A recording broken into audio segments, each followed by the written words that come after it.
అందరం వెయిట్ చేస్తూ ఉంటాం. ఎవరు కనిపిస్తే వాళ్ళతో మాట్లాడుతూ ఉండిపోతాడనమాట. మాకు అసలు టైం లేదు, టైం లిమిట్ ఇంతలో కంప్లీట్ చేసేయాలని ఉంది. డిలే అయ్యేది అంటే ఒకటి రీజన్, అది సిద్ధు. డైరెక్ట్గా సిద్ధుని సోది బ్యాచ్ అన్న సోనియా, దీని మీద సిద్ధు స్పందన సిద్ధు కాదు అన్ని కంప్లైంట్లు ఇస్తుంటే నువ్వు వెనకాల నుంచి నవ్వుతున్నావేంటి? ఎప్పుడు అది నిజమే అని వినోద్కి కూడా తెలుసు. ఇప్పుడే వినోద్ గారు కూడా అఫీషియల్ గా దాన్ని నిజమే అని కన్ఫర్మ్ చేశారు. లేదు నేను మా ప్రొడ్యూసర్ గారిని అడుగుతాను.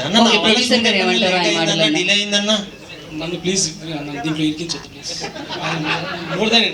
నన్ను ఇన్వాల్వ్ చేయకండి రావు గారు, కాదు సోనియా గారు అంటున్నారు ఆయన. యా అంటే అందరూ కలిపి సైడ్ చేశారు నన్ను, అదైతే అర్థమవుతుంది. ఏదో నువ్వు దాక్కోలి క్యారెక్టర్లో ఉన్నావు, వెనక్కి వెళ్తే ఇక్కడికి వచ్చి నన్ను తిరణాల్లో తిరుగుతున్నావు అది ఇది అని చెప్పి. షూట్లో మా ప్రాబ్లం కూడా అదే, ముందుందమంటే సైడ్లో ఉంటున్నావు. సరే ఓకే, ఇంతకీ అసలు రియల్ లైఫ్లో ఇలాంటి అంటే రోల్స్ రివర్స్ చేసాం అనుకోండి మనము, మీరు ఒకవేళ అలా స్ట్రక్ అయితే మీరేం చేస్తారు?